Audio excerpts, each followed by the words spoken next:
Coming up next on All About Android, it's a brand new year, and we've got a great episode for you. It's me, Jason Howell. We got Ron Richards, Michelle Rahman, and our guest, Adam Conway from XDA Developers. We have new details about some features behind the scenes primarily coming to Android 14.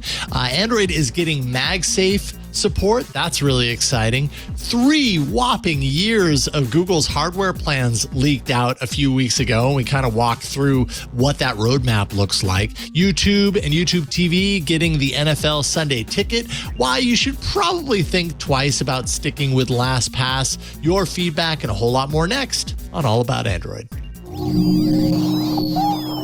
Podcasts you love. From people you trust. This is Twit. This is All About Android, episode 611, recorded Tuesday, January 3rd, 2023. MagSafe coming to Android. It's time for the Twit Audience Survey, the annual survey that really helps us understand our audience so we can make your listening experience even better. Really, it only takes a couple of minutes. Go to twit.tv/survey23 to participate, and we really appreciate it. Don't wait. The last day to take the survey is January 31st. Thanks again. Hello and welcome to All About Android, your weekly source for the latest news, hardware, and apps for the Android faithful. Bringing in another year with you, I'm Jason Howell. And I'm Ron Richards. And I'm Michelle Rahman. Yeah, we're here. Wynn is not here to ring in the new year because her power's out. And it's a bummer because this would have been is the closest we get to her 1 year anniversary of being on the team, right? So, oh, that's right. Yes, right. Yeah. Exactly. Yeah. I didn't want to make her feel bad earlier. I don't want to make her feel bad when she was saying she couldn't make it tonight, but we'll celebrate next week. But it's so great to be here for the first show of 2023. And Jason, neither of us, and Michelle included, none of us are in Vegas right now. So we win. So good. So go us. That's right. That's a total win. I'm really happy I'm not in Vegas. Of course, the Consumer Electronics Show happening. We have some news from CES. But before we go any further with any of the news items and what's going on in the world, let's check in with our guest here for the first time joining us, Adam Conway from XDA-developers.com. Adam, it is great to get you on. I've read your byline, your work on XDA for quite a number of years at this point. And yeah, it's just awesome to have you here. Thank you. Hey, thanks for having me. Yeah. So tell us a little bit about the kind of writing, the kind of work that you do for XDA. Right. So it's kind of hard to encompass it all into one, I guess, sphere, but it's essentially just technical content. Reviews, analysis, general kind of news stuff as well, pertaining to Europe because based in Europe. So it kind of depends on a day-to-day, week-to-week, what exactly I'm covering. But recently we're doing a more renewed focus on technical content for 2023, which I am spearheading. So hopefully we'll be a lot more focus on that because that's the type of content I enjoy the most. Yeah, that was going to be my question is, okay, that's what you write about. What's your favorite thing to write about? Is it reviews of gadgets? Is it really getting into the nitty gritty and the technical details of a particular technology that just came to Android or that they've just announced or whatever? Like if you had to pick, what would you say? It's definitely the in-depth stuff. So like, for example, I do chipset analyses where I compare chipsets. So that kind of stuff is interesting because it's a lot of things that other people aren't really necessarily doing. And it gives you an insight into, for example, the performance per watt of your devices. So how best it's doing with the battery that it has, etc. So it's a more interesting kind of topic to me anyway, that I enjoy writing about because it's a lot more like thinking and analytical, which is fun. I enjoy a lot of that. So that's definitely my favorite. And that can link into reviews, etc. That can just be general kind of topics. But it often does kind of manifest through reviews where I'm getting devices and testing chipsets or whatever and writing about them. Yeah, I've always felt like XDA does a really great job of that. Of course, Michal is, formerly XDA, now at Esper, but also fantastic at writing about these really technical details that like a lot of people are probably not writing about, because you've got to be able to understand these things and then put them into words that people can understand. And I feel like you both do a really great job of that. So, and you two have some history, right? You were saying before the show that Michal was the one that reached out to you and brought you into XDA? Yeah, so I started back in 2017 and Michal reached out to me in that August because I'd been writing tutorials and stuff for another smaller website, and they were linked on Reddit or whatever, and Michal reached out to me and I started working with XDA from then. It was actually the month before I started university, and then finished my degree, and then at the end of it went full-time with XDA and took on a role as an editor, and I've been moved up since. So no, it's been a long, long time. Nice. Yeah, so back then, XDA was a really kind of, I guess, amateurish operation. It was just like me and Mario, who was the editor-in-chief when I joined. And basically, the way we reached out to Adam was I saw some of his posts on, I think, the website Pixel Spot. And then I saw his Reddit handle, and I'm like, hey, let me just DM this guy, see if he's interested in, doing some content for us. And that's how we kicked off. And like, that's how it ran until shortly after I left, when they were, acquired by a major, online media publication. And then, they're kicking along, and I'm actually surprised. Like, I was pleasantly surprised to see, Adam be promoted into this new role, because as when I don't want to talk about like how I feel about XDA or anything other website, but like usually when these websites go through, acquisition, changes of hands, there's like a shift in focus on the content. People might talk about it, you might notice differences in content or more volume of a particular type of content, but to see a renewed focus on technical content is a welcome change in my view. Yeah, it's part of, in my opinion, it's part of the DNA of XDA. The DNA of XDA. Well, I like that. And I definitely think Adam has, what it takes to lead this type of content over at XDA.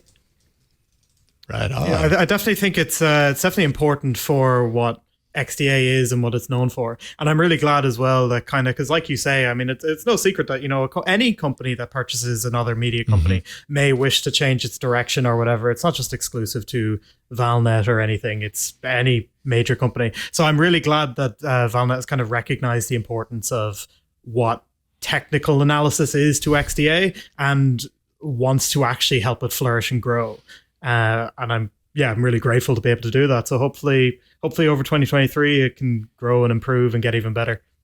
Yeah, indeed. Cool. Well, we'll be reading, and it's just really great to get you on. And you are sacrificing your sleep to a certain degree. It's 1 a.m., or at least it was when we connected with you almost a half an hour ago. So, well, hey, at least it's not 3 a.m. over there, so. Which was our initial thought that it might be. It's like, holy moly! You catch a break from the CES beat. You don't have to wake up at like 8 a.m. and do CES coverage. I'm just hoping that's the case. No. Thankfully, no, I don't have to. We have a bunch of people handling that, so no, I'm just sacrificing sleep for a podcast instead. Excellent. Cool. Well, we are thrilled to have you and appreciate the sleep that is lost as a result of you being here this evening. But we do have a lot of news. In fact, we've got a lot of your articles, Adam. We've got a couple of your articles. That sounds like a threat. We've got your articles, and I promise you, we're going to show them. So you better We're holding them hostage. We're holding them hostage. No, this week's episode is the Adam Michal show. I feel like as we get to this rundown, it really is. It's going to be Ron and I asking you questions. Basically, is what we mean. So, without further ado, Burke, are you ready for the first news bumper of 2023? Make it good, Burke. Make it good. Make it good. It better be amazing. Well, I'm just want to wish everybody a happy news year. Oh, Burke, starting off on the wrong foot. I don't know. I thought that was good. I'm a fan of puns. I'm a fan of. I know you're not a dad that I know of, but that was a nice dad joke. If you were a dad, that would qualify. Thank you. I think. I like that he's not a dad that we know of, which leaves the lingering mystery open. So I don't want to assume, but I'm not a father. I guess I'll assume. that you know of. That I know of. Burke's like, I didn't know I was going to come on this show and make this sort of admission. Anyways. Burke, you don't treat the show as one of your children? Oh, that's a good point. Yeah, the one I keep in the basement. Oh, boy. Well, that explains kidding. a lot. That's not true. That explains your level of quality for this show, Burke. Yeah, there we go. Just kidding. We love you. Michelle, you've written about some of the early details in the next version of Android. Actually, you both have written about this, but I thought we'd start with Michelle because Michelle, you had kind of broken some news, I think a couple of weeks ago on some of these early details of what's coming in Android 14. By the way, for those of you who want to keep track of the dessert du jour of the year for Android 14, it is upside down cake. There's no mystery this time around. There's no guessing or anything. It's just like, it's upside down cake, whatever. And it's only internal. It's been that way for the last couple of years. So what used to be the biggest news for us anyways, we had the most fun talking about desserts, is now just a throwaway comment at the beginning of a news article that has really important things to talk about otherwise. So Michelle, tell us a little bit about root certificates, how those updates are going to be impacted on Android with some of these changes that I think are coming Android 14, or is it possible that this is just somewhere in the future, or do we know that it's Android 14? So I think I actually want to kind of split this up between myself and Adam because it's such a big piece of content. And I know Adam's, written a lot about this as well. So Adam, you've written a lot. I think you did a really good explainer for what root certificates and SSL certificates are. Do you want to start off with that? And I'll cover the bases on how it's going to be made updatable in Android 14. Yeah, that works for me. So basically, it's a part of a thing called public key infrastructure, which basically is made possible by the certificate authorities that we have at the top. And what these certificate authorities basically do is they are able to sign these, just these certificates, I guess, that essentially when you go to a website and it says your connection is secure, that is because it is signed with a key that has been authorized by whichever the certificate authority at the top is, or the CA. And when it says secure, it's because your browser has a copy of a root certificate in its own, what's called a root store. And it can then look at the certificate that the website is giving you, compare it to what it has in the root store and say, yes, these match. This is an official certificate that is valid for whatever website you are viewing. And so if you go to a website that, for example, may have a self-signed certificate where the owner of that website has signed their own certificate to secure the connection, your browser actually won't trust it and will tell you that. It will tell you that the website is not secure, that it can't verify the authenticity of the connection that you have. And that is a very important key aspect of most networking that we know of. It's not just websites, your phones when they connect to even an OTA server to download updates, anything like that. All of this will generally be secured by something that in the connection process has an SSL certificate in there, or I guess a TLS certificate. Transport layer security is the name we would use now. So that is more or less the basis of how certificates work, and they then prevent man-in-the-middle attacks, which is where you may have somebody working in between the device and the website, so long as they're using certificate pinning, which essentially is saying only use this certificate. And if a user installs their own certificate, which in this case may be aligned to their own self-signed certificate, it still won't work because then the app or whatever it's using certificate pinning will say, no, I want to use this certificate. So that is something then that if you were reverse engineering, for example, you would need to patch that out somehow because it's something in the app where it needs a specific certificate. So it's all very kind of complex, but essentially it forms the basis of a lot of our online security when we browse the internet. Right, and thanks. And yeah, so the way it currently works with Android is that Android, the operating system, has a built-in list of root certificates that are stored on the system image. And then, as Adam mentioned, apps can also do what's called certificate pinning, which is selecting a list of certificates that they'll only trust and they won't trust anything else. So apps can use their own list. Firefox for Android, for example, uses its own list of root certificates. Users, you can install your own certificates through settings, but those are only stored in the user certificate store. The system certificate store, that requires an OTA update in order to update, because that's located on a read-only part of the system image. So what Google is doing is they're introducing a mechanism to make that list of certificates updatable outside of OTA updates through a familiar mechanism, which I'm sure we've talked about many times before, Project Mainline, aka the Google Play system updates. So by making this root certificate store updatable, they're able to address anytime there's an issue with, say, a root certificate has expired, or like Google or other authorities have lost trust in the certificate authority that has issued that root certificate, and they say, we want this out of our platform. So instead of pushing an OTA update out to every Android device, which, could take months, maybe years, because of how slow some carriers, OEMs, et cetera, are, or how low end the device is, Google could just push a singular update out through Google Play and patch the root store on all the Android devices. Love it. And I've just loved to see just how kind of the kind of broad spectrum impacts of Project Mainline.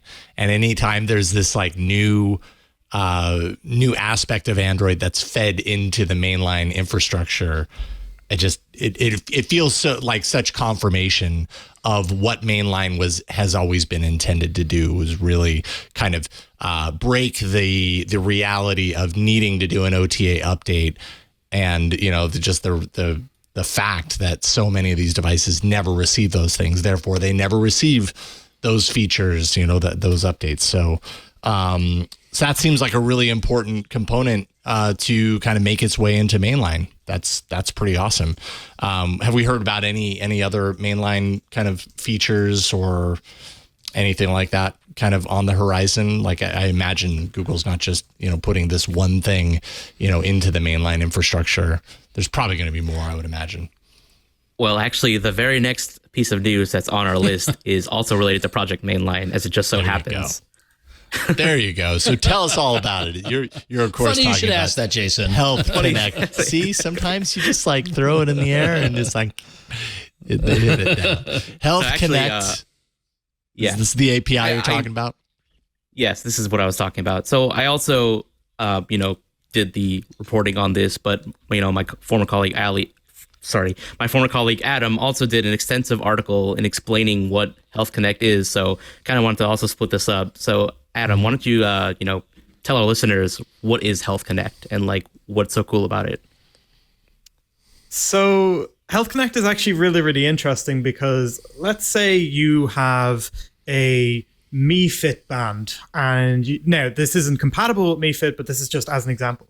Let's say you have a Mi Fit band and you connect your data through it, so it's reading your heart rate, your SpO2, your steps, etc., all that stuff. And then let's say you use MyFitnessPal for food tracking, and you want to have all of your data in the one app. You could have the MyFitnessPal developers leverage kind of a connection to Mi Fit, like maybe they work with Xiaomi to have an integration. Or Health Connect steps in, and instead what that does is it's essentially an API that apps can all interface with, feed in their data to, and then apps that are authorized can then pull data from it. So in this case, you would have Mi Fit pushing, your steps and all that into Health Connect, and then MyFitnessPal could just read this data from Mi Fit. And likewise, because it's just one API, you could have a Fitbit watch on your other wrist that's maybe that's only tracking your steps, and maybe, the Mi Fit band is only tracking your SpO2. And in theory, you could have all this feed into Health Connect, and then MyFitnessPal pulls all this data back out and can read it all for you. It's a thing that is currently in beta for people, and it's in very few apps currently. There's a very short list of apps that actually support it, and like I mentioned, Mi Fit isn't actually one of them. But it's an example of what it could do in the future, and it would essentially allow any health app to interface with any other health app with approval from Google through the use of Health Connect, which abstracts the data from the app. Awesome. And the way Health Connect works is like, in order to actually make use of it, you have to install an application called, drumroll, Health Connect. and that's available on Google Play. It's available on Google Play. It's completely free, but the problem is you have to install an app. So a lot of users, won't even know it exists. They might have to be told about it through an in-app notification, or they might find out on social media, or whatever. But the fact that there's this one single step to install the app, just by nature, is going to limit its reach. There's not going to be as many users who use this as are using Fitbit, for example. So what Google is aiming to do is they're trying to pre-install the Health Connect app in possibly Android 14 so that you don't have to go searching for it on Google Play. All you have to do is just load up your phone and it's already there. And the way this works, as I alluded to before, is through Project Mainline. They're working on putting it into a new Project Mainline module that'll be part of Android 14. And so when you upgrade or you get a new device with Android 14, Health Connect will already be installed on the device because it'll be one of the new modular system components. Okay. So now this is, and I'm being contrarian. I'm being devil's advocate here, because this all sounds very cool and it's very neat. But if I don't care about fitness data or health generally, is this when you say that this is going to be pre-installed on Android, it could be pre-installed on Android 14B, it's starting to feel like Verizon bloatware. Like you get this phone and here's another app, another thing that it's doing for it, and that isn't specifically about how the phone functions, rather how a niche set of users want the phone to function. Right. There's always that, worry that Android is going to continue to add more and more apps and it'll get more bloated. But, that's going to be the case. Like, I don't think we're ever going to see a massive reduction in the number of apps and complexity of the OS. Like, there's going to be this yin and yang between adding more features and then trying to reduce the impact on the memory and storage use.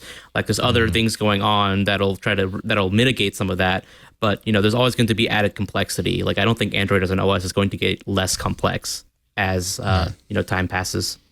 I think as well, it's kind of interesting to think about, because if you have Health Connect as an app, that would be perceived as bloat. But if it's actually just something in your settings, that won't be perceived as bloat, even though it's the same functionality. So it depends as well how Google presents it, because it could end up being a thing that it's in your settings under privacy or something, or it ends up being an app. We don't know. Currently, it is an app, but we don't know what it will look like as a mainline module or how Google will play around with it or move it in the future. So it entirely changes the perception of it based on just where it is as well. Right. You could really see at some point the settings to, because I don't think they already have like a health section or a health data section of the settings, but you could totally see one of those suddenly appearing in there. All of the operational components of the app intertwined into the OS, but any of the user-facing kind of tweakable features or whatever just appearing in the settings. And then you're right, it doesn't feel like there's another app that I never use in the app tray. Yep. It's just in the settings, and you either activate it or you deactivate it. And there's lots of that already exists in the settings, and it's just out of view. And I don't know, maybe it takes up a little space, but that's about it. So interesting. When I already know this, but I'll ask it anyways, at least based on the article. When do we expect to see the first remnants of Android 14 rolling out to people? Because we can compare it to last year, and it was pretty early. Like, I remember last year we were here, and it was the New Year's episode, or, the post-New Year's episode. It was like, I feel like we hardly had a chance to breathe before. I was just going to say, I need a breather. I was going to say, I need a breather before, like literally, I'm just starting to get comfortable with Android 13, and now we're already talking about 14. Come on. But this is the way it goes. When are we going to get it? It's going to be like, what, later? Like, last year it was earlier than ever, right? It was like August. Well, that was the official release, but for the developer final, preview. Yeah. Let me 1 sec. He actually has the date. He has the date in his calendar, and he's like, "Oh, developer previews coming February 19th." I can't look it up now, and I couldn't say anyways, because even the dates last year were kind of like not set in stone. But I mean, probably we'll see it again in February, like we did with DP1 of Android 13. I don't think it's probably going to be like another early release. Yeah, it is pretty soon. But to be fair, like, if you think that's going to be like the first public release for app developers and like users, right? Like OEMs, they already have like all the details. Like Google has already been like talking to them, about all what's going on. So like out there, they already have everything planned out, or most things planned out. They just haven't fully implemented everything yet. And, so we just have to wait a few months to see what they've been baking behind the scenes. Yeah. Android 13 DP1 release for the first time February 10th. So, we got a month. We got a month to just relax, Ron. A month of reprieve. Yes. Crazy. Come on, we like progress, right? It's almost like they're getting too efficient here, like too optimized. Like, oh man, but oh well. Well, actually, but I also looking back though, last year was a little different than this year, because last year we had that point release that hit in the middle. So there really wasn't any break. It was like Android 13, and then immediately you had this point release, and then there was the overlap with Android. Yeah, I'm getting them all confused, but there was the 12 point something release, and then Android 13 soon after that. So it might feel a little bit more breather room ish. I think they had two concurrent betas going on as well with that, didn't they? Yes, they did. It was super confusing. I mean, yes, it really felt like a little overwhelming at times. I mean, that is going to happen again this year, because we'll still have the Android 13 QPR betas like running at the same time as the Android 14 DPs. Yeah. So that's never going to stop. That's going to continue to happen. Yeah, so just get used to it. Oh man! All right, so is that close to book on Android 14? Yeah. Can we move on? Sure. Yeah. All right, we can move on. Well, because we can move on, but it's not even close to closing the book. No, true. Yeah. But now, and you know who's going to be writing that book, Ron? Michelle, probably. Let's be honest. True. Yeah. But talking about Android 13, specifically another operating system that's based on Android 13, LineageOS, which was the successor to CyanogenMod, if you remember, longtime viewer of CyanogenMod. Let's not forget. So LineageOS has hit version 20, and it's currently based on Android 13 QPR1. And Adam, actually, you got all the details about the features of this version. So what are some of the standouts of the latest version of Lineage? I feel like we don't talk about Lineage enough on this show, Jason, so I'm curious to hear what Adam has to say. So there's a lot of first of all, it's obviously been updated to Android 13, so you get pretty much all the Android 13 based improvements. But you also get updates to the LineageOS applications, so System Updater, Jelly, which is the browser, the gallery, etc. And one of the biggest updates actually to come out of this release is the new camera application, which is called Aperture. And it replaces the default camera app that was present in LineageOS, which was originally basically just the AOSP camera, and it was very limiting. It didn't have a lot of features. Often on some devices, as far as I remember, it didn't have proper auxiliary camera support, etc. And it would just be kind of difficult to work with. And a lot of users then at the end would just install Google Camera because like the stock camera app wasn't very good. And the LineageOS developers have essentially come out with Aperture, which has a ton of features, including support for auxiliary cameras. The maintainers have to add that support. There's video frame rate controls. There's full control of both EIS and OIS. And there's a leveler as well for checking the device orientation. So you can turn your phone and it'll show you like if you're level or whatever. So that is a major improvement in LineageOS. And as I mentioned as well, you get all of the Android 13 based features and improvements to the other apps. So it's just a way in general for people who may have devices who may not be supported as much anymore, or who just want more control over their device to install Android 13 and get the additional features of LineageOS as well. And in the case of older devices, get an update they wouldn't have gotten otherwise. We have talked many times on this show over the years about the root and the ROM community. It used to be years ago a very big feature on the show because, well, I know for you were one of myself, I was one of them. I was doing it all the time, and then I started to slow down on the rooting and the ROMing, and then and slowly over time, the phones just kind of had the features that I needed. Either that or I lost steam because it really takes a lot of effort and energy to continue doing that at the pace that I was anyways. It sounds like an addiction, actually, now that I'm talking about it. Maybe it is to a certain degree. But what's your take, Adam? I'm curious from the XDA perspective on things like Lineage. Like, obviously, this is still happening, but I don't know. My view is that things have really slowed down here. Like, are there XDA writers that prefer to have the rooted, the LineageOS running on their devices as opposed to stock? And if so, what are the reasons that keep them there? So it's hard to say kind of how. I think the custom ROM community, etc., and people who make use of these custom ROMs is a different type of person now versus who would have back then. So, for example, when one of my earliest memories of the XDA forums was actually when I was like 13 or something, and I was trying to install Minecraft on a HTC Desire C, which hadn't gotten the necessary Android updates to play Minecraft. And I was like, okay, how do I play Minecraft on this thing? How do I get Android? I think it was 4.4.2 on this device. So I went and I found XDA and I installed it, and I was able to play Minecraft on my phone. I was so cool.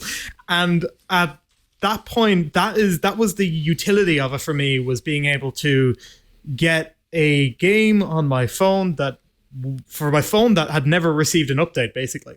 Whereas now, kind of, you get apps that it's a better ecosystem all around for both apps and features across devices. People generally get at least some semblance of updates now on devices, and if you go out there and buy any phone, so long as it's like running Android 11 or newer, you're pretty much going to be able to run every app on the App Store, or on the Play Store rather, for a couple of years. And you're not going to really run into those kind of issues anymore, whereas previously that was the case. And then adding features to your phone, a lot of features now that were in custom ROMs that you couldn't get on devices are now just preloaded on your devices anyway. So it removes that appeal, coupled with the fact then that when you root and install a custom ROM or whatever, you are losing Google Pay because you are no longer generally passing the Play Integrity API unless you go to a lot of work to get around that.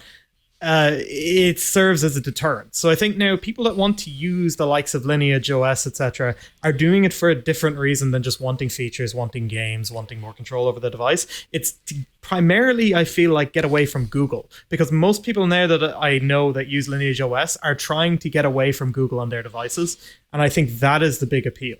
There is definitely a place for custom ROMs, but I think for a lot of people, it's a lot of hassle that isn't worth it to them, for better or for worse, which is a shame because there's a lot of amazingly talented developers who do incredible work, and stuff like this new camera app, which is brilliant and amazing.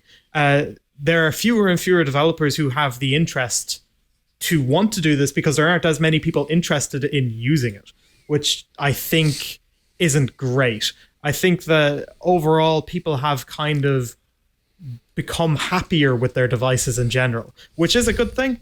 But it does lead to kind of a reduced interest overall in custom ROMs. Yeah. Do any phones actually come with Lineage on board, like out of the gate, right? Like, there's only the EOS, the Marina one. It comes with a fork of LineageOS, which is EOS.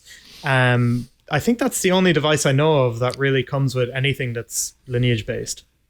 There's also the FX Tech Pro, which I believe allows you to choose LineageOS as an option, but I don't. Yes, I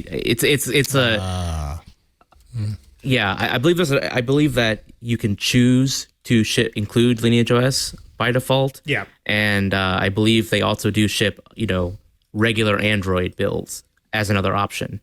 I think that's the only device that supports multiple options in that sense. Right. Yeah. Right. Runs both LineageOS and Ubuntu. That was the FX Tech Pro 1X, I think, back in October 2020. I remember hearing about that. Yeah, interesting. It's interesting to hear you delineate, Adam, between the reasons for using for rooting and ROMing and flashing ROMs then versus now. And I think what struck me as I heard you kind of delineate the differences between the two is it's probably the same type of person. It's just different reasons, right? Then it was the super technical person or the person who didn't mind becoming super technical because they wanted to get their phone to do things it couldn't do. Now it's the super technical or doesn't mind getting super technical because they know enough about technology that they want to protect themselves from what they perceive as a bad Google, or don't want all their data being swallowed up by a single company or whatever. It's probably the same person. It's just different reasons. Yeah, I definitely think there's some merit to that for sure.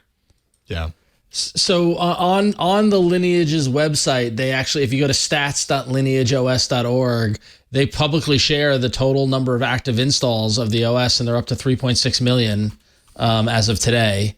Wow. With the most being in China, I guess. Is that CNN? Yeah, and that doesn't even... Yeah, China. That also doesn't even account for all the forks of LineageOS, of which there are many, including EOS, which is like a fork, which is based on off of Lineage, that also that also use their work as a base, but may have stripped out their Lineage stats feature. Yeah. So according to their stats page, not including the forks, you've got just under 400,000 installs in the US. Right. With 698,000 installs from a country called Unknown, which I've never heard of. But I've never been there. No, you've never been there. Yeah. Yeah. But but it's interesting to see that like 1.1 million in China, 400,000 in the US, is VN Vietnam, right? 260,000 there.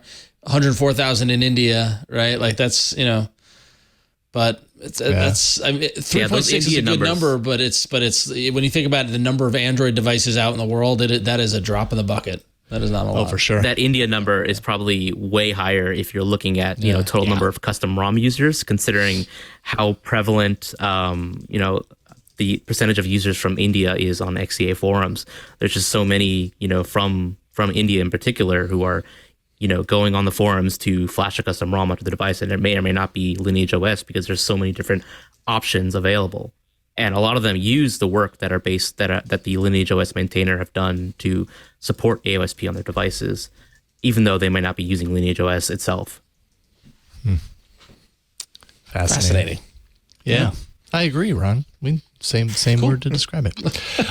Cool stuff. LineageOS 20. Awesome. Thank you. All right, we've got some hardware to talk about. That's up next.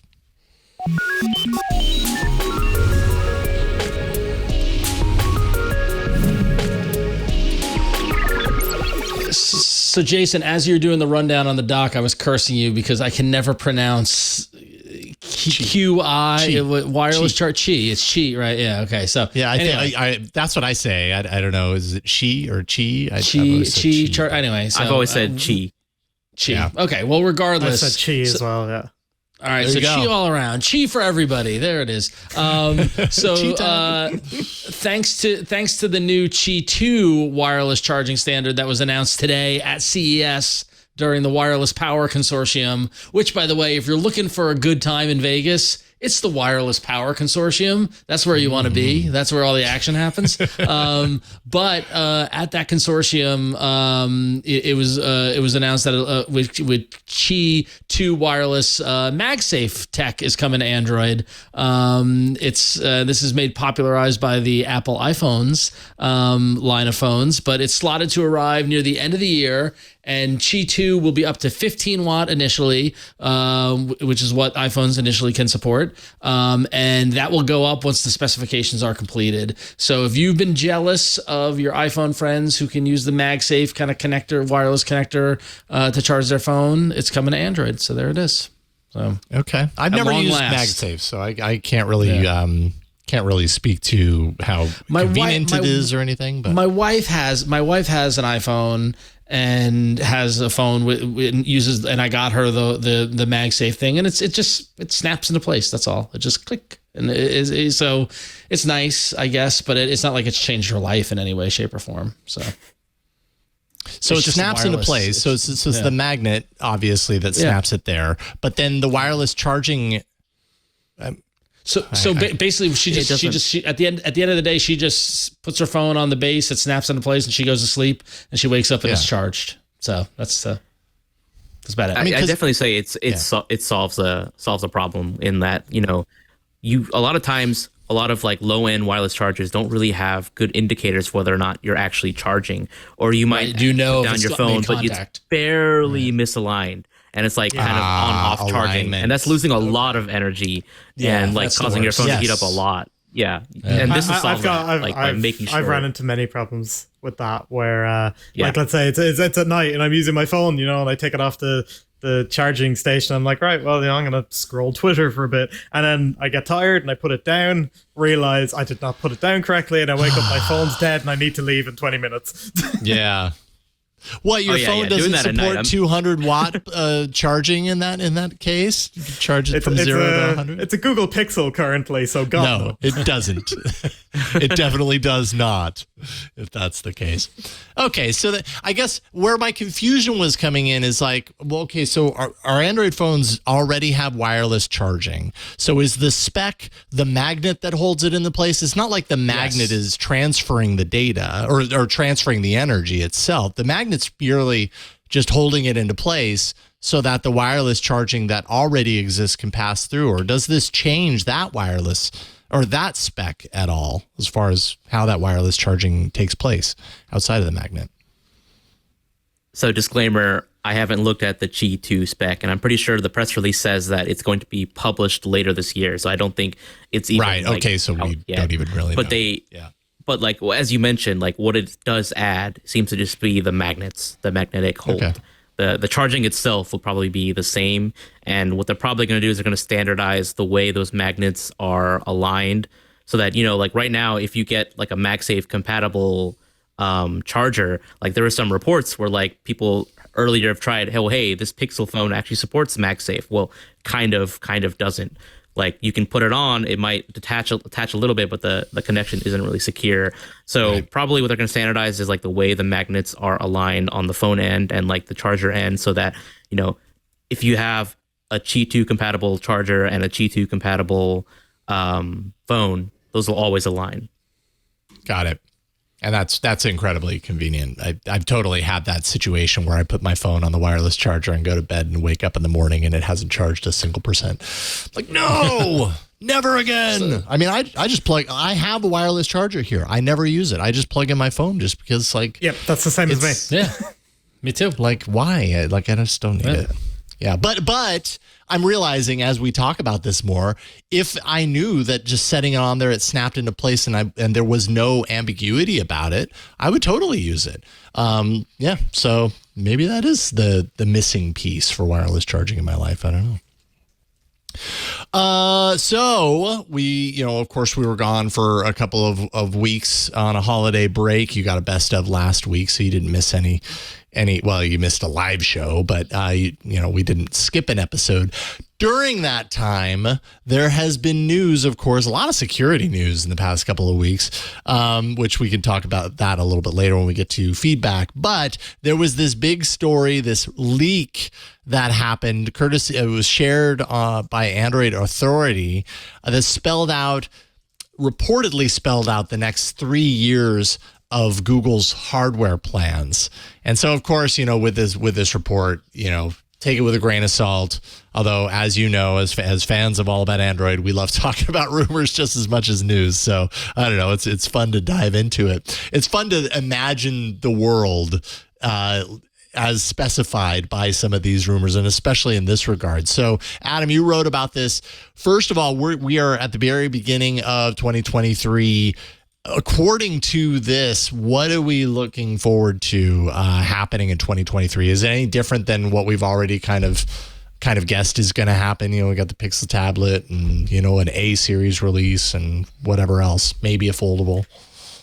So the thing about this leak is that it's actually mind-blowing just how far into the future that it goes. And of course, the details kind of taper off as it goes into 2024, and then 2025 is very tentative. But generally speaking, a lot of plans like this don't reach very many people. But we've seen Google has been such a leaky ship in the past that I guess they just have a weird way of structuring how they disseminate information throughout the company and the developers. Because stuff like this is one of the biggest, if it all turns out to be true, this is one of the biggest leaks I have seen in years, I reckon, within the mobile industry. But going into 2023, I guess, like you said, we are in 2023 now. One of the differences is that the Pixel 7a, which is expected to be launched this year, will come a bit earlier than the last couple of years. It's expected that it will launch at Google I/O, which I believe it says will be in April or May. The last time we saw a Pixel device launch at I/O was the 3A. And then generally speaking, they came after that, much later on in the year. So this would kind of be a return to what we saw previously. Don't know if they'll end up sticking with that, because we're going to be talking about that in a bit when we talk about 2024 and 2025. But other information given was the pricing, which they said would come in at $449 for the 7A, which is just the same as the Pixel 6a. And then they also talked about the Pixel Fold, which also would launch at Google I/O at a price of $17.99. That's quite a lot, but in contrast to other foldable phones, it's around what we'd expect. And it's interesting as well, because we've been hearing for a long time now that Google would be launching some kind of foldable device, and then they wouldn't be launching it, and then they would be launching it, and then they wouldn't. So now it seems finally there's a lot of smoke, basically. A lot of signs pointing to that we are actually going to see the Pixel Fold come possibly, yes, as soon as Google I/O. Alongside that, hope so. It would be great. I really want to see it. I really want it so badly, Adam. You have no idea. That's like my number one. I don't know. It was my number one wish from Google. Now the tablet, but I know the tablet is coming, so like I feel like that's less of a mystery. But man, I want to see what this Pixel Foldable looks like. Oh man. Yeah. So I do want to chime in and mention that, you know, the Pixel Fold's rumored launch date has been really, really up in the air. So Adam mentioned that the Android Authority report mentions that the Pixel Fold will launch around I/O. Well, that's like that all itself by another report has been kind of contradicted. Like there was another report by the Korean publication The Elec, which says that there's going to be a Q3 production date, and that it might release in October alongside the Pixel 8. So, like, who knows at this point when this device is going to launch? Yeah. And it's also, like, the rumor of it launching at I/O, because, Jason, remember, like, I/O used to have, you know, the hardware announcements and releases, but they've scaled back from doing that. For quite a few years at this point. Yeah. Right. Yeah, exactly. And so one has to wonder whether or not they're going to compromise that to launch a device, or do they use, like they did with the tablet, use I/O to say, hey, this is coming and this is how you can start optimizing for it. And then it comes at a later date. Mm-hmm. Yeah. And to be fair, depends what you kind of define as launch as well. Right. What is launch? The exact wording.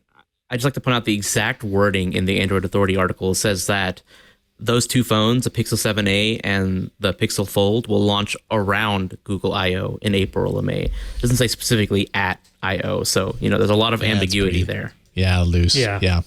Very true. But going into later on in the year, it's kind of confirmed, you know, there's going to be a Pixel 8 and a Pixel 8 Pro. Who saw that coming? And apparently the Pixel 8 Pro will have the same measurements in its display and size as the Pixel 7 Pro. With what will presumably be marketed as Tensor G3. But the Pixel 8 is said to be shrunk down a little bit smaller than the Pixel 7. There wasn't anything said about the Pixel tablet or a Pixel Tablet Pro that people, there are currently rumors there's possibly a Pro version of the tablet, and nor was anything said about a Pixel Watch successor or anything for 2023. Okay. Interesting. Okay, so that's this year. Surprise, you know everything, according to this report anyways. I'm sure there will be some variations. Like, I don't know that these reports come out and every single thing is spot on. I'm sure Google wouldn't like for that to be the case. But 2024, 2025, it also talks about that. Those are things that most likely are going to shift in different ways. But there's one really, I mean, there's a lot of really interesting components to this. But one of the things that I think has me kind of scratching my head is this idea that they would get rid of the A-series device, that the 8A might not actually happen. It all depends on how well the 7A does. And I guess when it comes down to it, if a device family isn't selling well, it makes sense for a company to say, well, it's not selling well, so let's get rid of it. We've got other places that we can extend our resources to. But I've always looked at the A-series as being a pretty darn successful family of phones. Like, that would just really surprise me. Has it been overblown, the success or the good that's come out of the A-series for Google? Is that what we're looking at? I had thought that the A-series had performed quite well. I mean, this is anecdotal, and a lot of my friends are computer scientists, so But I know a lot of people who bought an A-series device who primarily wanted the really good camera. And I know lots of people who know other people who bought A-series devices, and the A-series, like Pixel devices in Ireland, aren't that popular. But I've seen like a surprising number of A devices, and I had always thought that they had been quite successful because they're some of the best mid-range phones out there by far. I think that is more or less undisputed. Like, they are incredible devices, particularly when it comes to camera, which is what a lot of people do care about, and the software experience is brilliant. You obviously have like Now Playing is one of my favorite features on any phone ever, because I love music. So when I'm out and about, I love having a little playlist of like all the songs that had been playing around me. But according to this report, the Pixel 7a might be the last A-series device that we see on a yearly release cycle. Because the Pixel 8a's fate lies in how the 7a sells. So I don't know if that means that, the A-series devices are selling poorly, or if this is more a thing of like, they're talking about it in terms of if it continues its current trajectory, it's fine, or if they want it to do better. It seemed quite vague as to what the conditions are that would result in a cancellation or a slowdown of releases in the A-series. Yeah. I kind of feel like the A-series is about to have an identity crisis. So if you look at the rumored specifications of the Pixel 7a, which we'll be talking about more soon, like it's rumored to have a 90 hertz OLED display. It's rumored to have a flagship level camera, and it's rumored to have wireless charging. So like at this point, what differentiates the Pixel 7a from the Pixel 7? So like, a lot of glass. Why do you need a 7a? The glass, like that's it. Like, that's it. Else? It's the maybe just a few software features, right? Yeah, it's completely the physical bezel build of the device, right? If you hold a 6A or a 7A, or 6A up to next to a 6, it feels, for lack of a better word, cheaper. Right, because it lacks that glass and that metal, and to your point, Michelle, I agree with you completely. That seems to be the only differentiator. Maybe the battery is like a little smaller, like are the specs a little less. I need to go back in and look at it, but from a software standpoint, there's not a lot differentiating it. Yeah, it's gonna have generally the same software build. Android 13, whatever, QPR2 or QPR3, whatever. It's going to have, most of the same Pixel features. It's going to have the Tensor G2. So, like, basically the build is what the main differentiator. And, like, at this point, is there really even a need for the 7 when the 7A might be, like, how much cheaper is it going to be? Like, it's rumored to keep its $450 price tag, I think. So, like, it's not much of a budget phone anymore. It's pretty much like a high-end mid-range. Like, it's no longer the budget series it used to be. So like I can understand why they're waiting to see how the 7A turns out. Like, are people actually going to buy it, or are they just going to continue to buy this Pixel 7? That's an interesting conundrum to be in, right? Because as it creeps closer to the real deal, then like you said, it's an identity crisis situation. So then, does Google hold back that A series and make it less compelling? And how does that actually, I mean, it's like as a company creating hardware, it's like you want to give people more reasons to buy the thing that you have. But at a certain point, they start to overlap. And it's like, well, what are we even doing here? Samsung would have taken the approach, although they have it like an insane amount of different devices for all different price categories. But when I'm thinking of the Galaxy S series, like they'd have I can't remember if the S20 had the fan edition and the S20 and then the S20, the Plus and, all the different iterations. But it's almost like they had the A series as part of the main series. Maybe I don't know. Are those even the same? Like, is that even worth comparing? I don't know. But it is interesting, the identity crisis aspect of this. But I've just always thought that the A series was a damn good, high quality mid-range device family. It's the easy recommendation for someone when they're saying, hey, I want to get a new phone, but I really don't want to spend like more than $500. I'm like, oh, no brainer. I know exactly which one to tell you to get. So it'd be a bummer if that went away. There is definitely, though, a lot to be said for when talking about how even current Pixel A devices, I'm thinking the 6A versus the 6. It's like, because there's often sales on the 6, it doesn't really make sense for a lot of people to get the 6A if they're willing to wait just a little bit, because then it'll bring the 6 down to pretty much the same price as the 6A, and it is just a slightly better phone.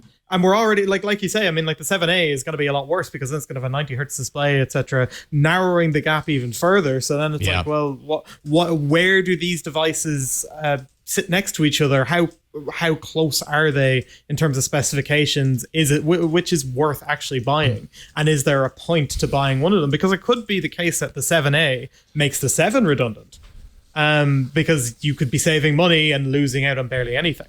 So it kind of depends what ends up being the case and how the 7A kind of sits beside the 7 and which is worth more money, which is better value.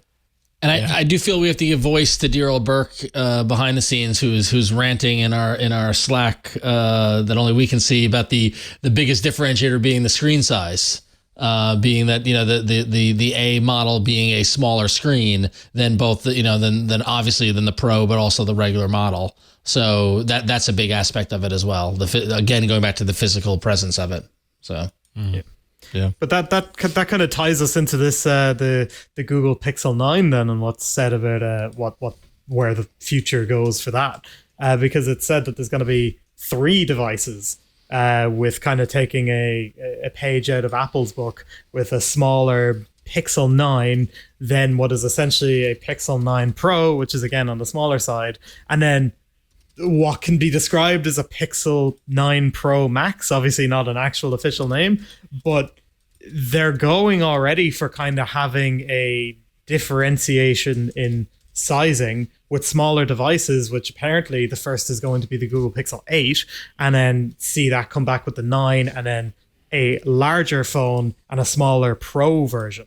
So Google seems to be doing weird things with the sizing of phones as well. So even the differentiation between, say, a 7A and a 7 might just be the display size. But then you've got like a Google Pixel 9 coming along with a smaller display as well, and then a 9 Pro, and then a bigger 9 Pro. And then is a 9 or an 8A going to have a smaller display, or what would the 8A versus the 9 be? And it makes you wonder what's going on. Does Google even know? My brain is exploding. It's imploding. How do you think Google feels? Yes. I feel your pain, Google. And we've spent a lot of time on this, but I do want to mention 2025 roadmap has another foldable, potentially a flip style foldable. So you can put that on your radar, Ron, as far as it's there. It's on the radar. I'm waiting. The Pixel foldables, man. I feel like that if anyone's going to set the standard, it's going to be Google. Samsung led the way. I'll give Samsung totally credit. Samsung gave the marketplace viability, and now Google's going to come in and refine it. So I'm excited. Yeah. Okay. Yes, I agree. I love what Google does with their hardware, but is anyone going to buy it? That's the question. Samsung has done a lot, and people are buying their devices. People aren't buying the A series, potentially, or I don't know. Sometimes Google, I love what they do, but they have a big challenge in actually getting people to buy their phones the way people buy other companies' phones. So you are right, sir. You are right. So we'll see what happens. But there you go. We've spoiled the surprise of the next 3 years of your life in regards to Google hardware. You can blame Android Authority. You can kind of blame Adam because Adam wrote the article afterwards. So you get partial blame, Adam. Woo. Great. Make the guy stay up till 2 a.m. to get blamed for everything. We actually do want you to come back. So I retract my blame, my call of blame. All right, up next, we've got some app news. That's coming up right now.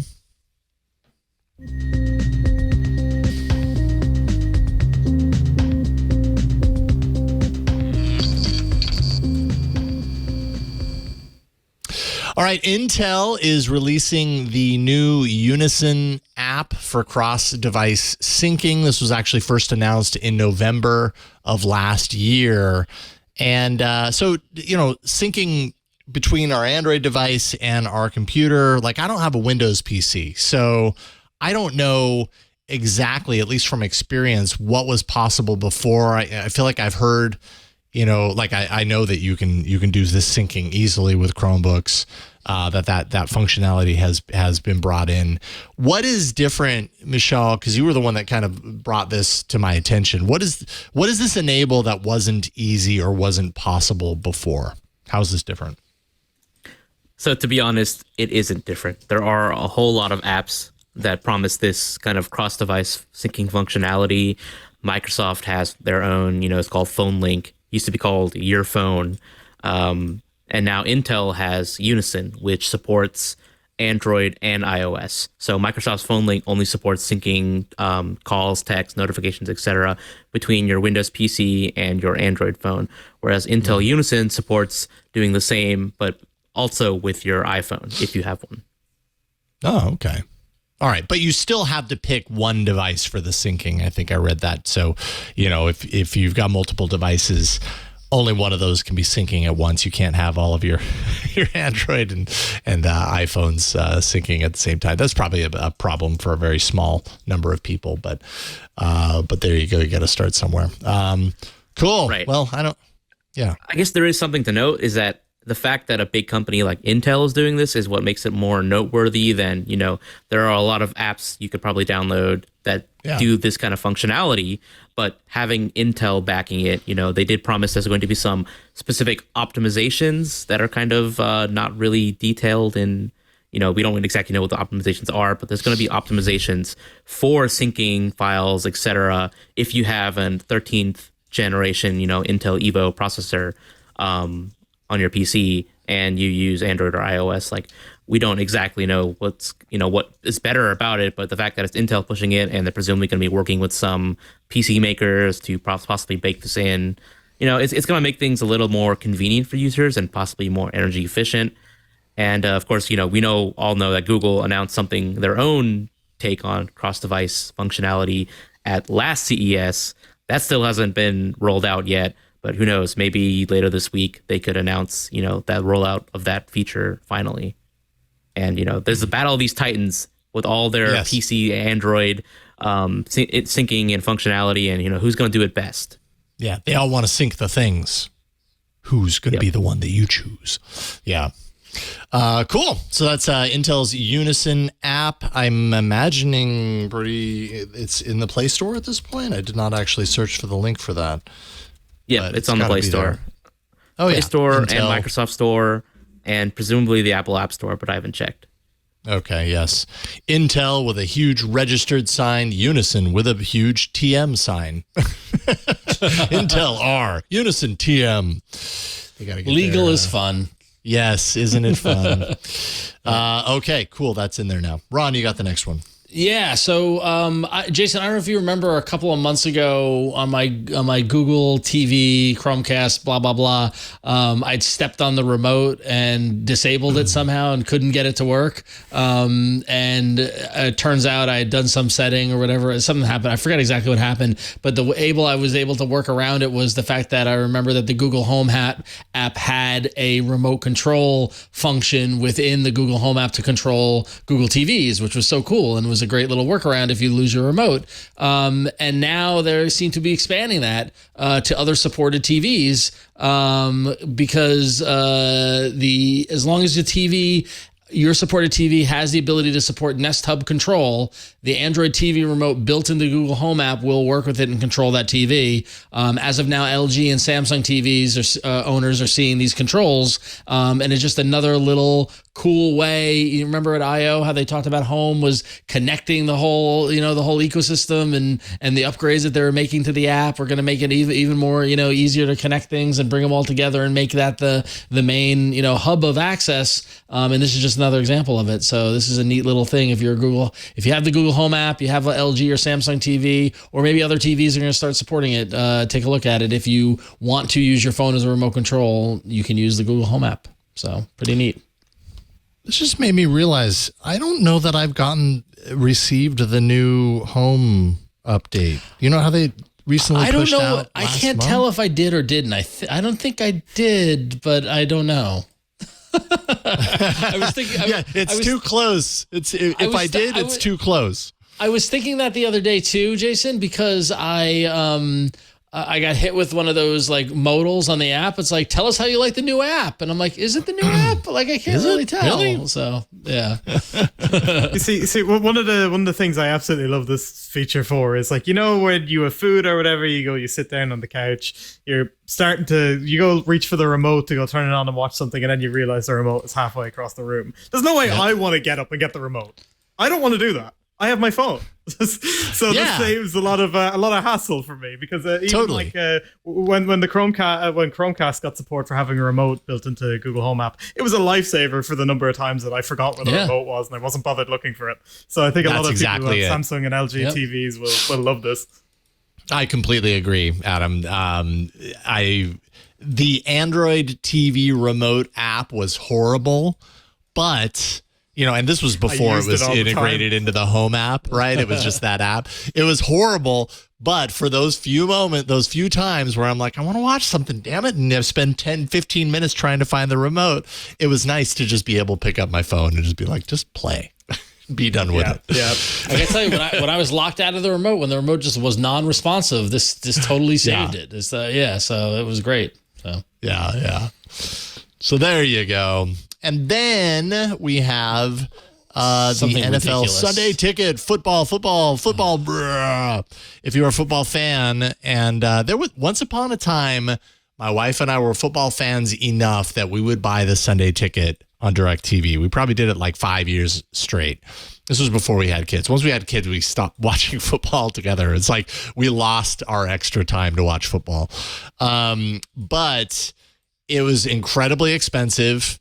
And you just you got to be okay with watching a lot of football just to make it worth it, right? Because I think it was like $400 or something like that over the course of the 5-month season. So anyways, DirecTV has had this for literal decades at this point. It was rumored at one point that Apple was in negotiations to secure the new Sunday Ticket. Turns out over the break, this last month, it was announced that Google secured it for YouTube and YouTube TV, and Ron is sighing. It's ridiculous. He's guffawing. I don't know. I'm not a football fan, so it just seemed I don't know. I'm just sports ball. I read an article before the holidays about all the jockeying for the Sunday Ticket program and how like NFL was going from streaming service to streaming service and doing negotiations, and how it seemed like YouTube was stepping up and was going to do it, and the amount of money they spent on this is just ridiculous. And I don't know. I'm just baffled by it. So, well, it turns out, sports fans they are game, no pun intended, to spend a lot of money. Thanks a lot, Bert. To spend a lot of money on watching their football, and so $300 is the rumored price. It hasn't been confirmed yet, but supposedly it's going to be that. And if so, that's less than it was on DirecTV. Still a lot of money. I guess, I don't know. People will pay for the content that they're looking for. And this actually, they're going to be updating the app as well. They're going to integrate split screen viewing for the games. So you can get up to 4 different games, which you could get on DirecTV, but I can't remember. Like I never used that feature. So I don't know if it was like locked in and it just showed you like the big plays happening in the different things or whatever. But so anyways. Google spent $2 billion on this. Wow. Okay. Well, for Google, it's probably not a lot of money. Yeah, just to clarify that, like, so the bidding war on this between everybody that happened, but it ended up costing them $2 billion per season for a 7-year agreement for the residential. 7 years. Okay. 7 Interesting. Years. Yeah. Well, I mean, and the thing is, it's like it's a major shift for them to get people on the fence. Like if you're an NFL fan and you feel the need to be able to watch every stupid game on Sunday, every game on Sunday, this is the only way to do it. And now you have to use YouTube TV to do it. And you're going to pay $300 on top of the $60 or whatever dollars, or so it's just like, this is the kind of game changer that legitimatized DirecTV back in the day, as you mentioned, Jason, and Monday Night Football legitimatized ABC, like these major kind of moments in sports legitimize these different kind of platforms, and so we'll see if the users flock to it or not. So I'd be curious to see how this works for an online streaming TV service like YouTube and YouTube TV. Yeah, it's crazy. Yeah. It sounds like no one on this panel is a sports fan. So let's move on. I am a sports fan. No, I'm a baseball fan, but there was and as we know, every year, every March, T-Mobile gives me my MLB.TV access for free through T-Mobile Tuesdays, and so I'm happy to do it. And I'm not a football fan, so that's the difference. And baseball and football and streaming, and part of my frustration is the streaming the costs in professional sports have ballooned to an unbelievable degree, both in terms of player salaries, and hey, I'm a Mets fan, and those of you who are baseball fans know what I'm talking about. This past offseason, the Mets spent the most out of any team, and are paying a ridiculous, exorbitant amount of money to these players. Thank you, Burke. And that what that does is that has a waterfall effect all the way down to me, the fan, to ticket prices, to streaming costs, to all this sort of stuff, because all the other costs are ballooning, and it's getting to a point where I don't know how much longer it can all exist. But money seems to be infinite in this world, which is fascinating. So, but, yeah. I will say one thing that I'm kind of excited about. The other piece of news that's attached to this segment is about YouTube TV getting split screen support.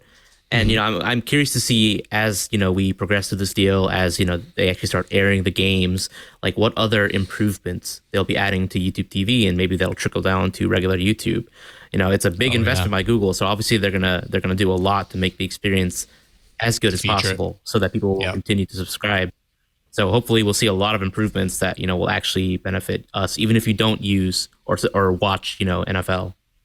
Yeah, for sure. I mean, I'm thinking of the split screen feature, what that would be useful for if it wasn't a sports related thing, so you right? can watch football and baseball at the same time.